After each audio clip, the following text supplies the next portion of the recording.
Alright, here is how you install Equatio onto your web browser. So first, go to our math page, and then here is the student directions for setting up the extension. You click on it, and then you're going to get to this document.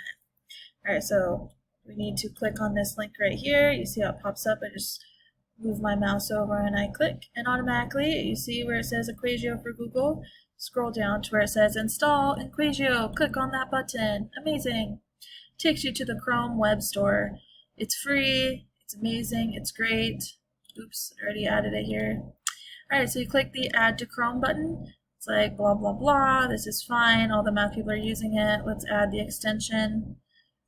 And it wants us to sign in. Okay, so here it's very important that you want to add the extension, click on your school email account. You want to sign in to your school email account. So I'm going to sign in to my account. All right, it's probably going to get mad at me because I already done this multiple times.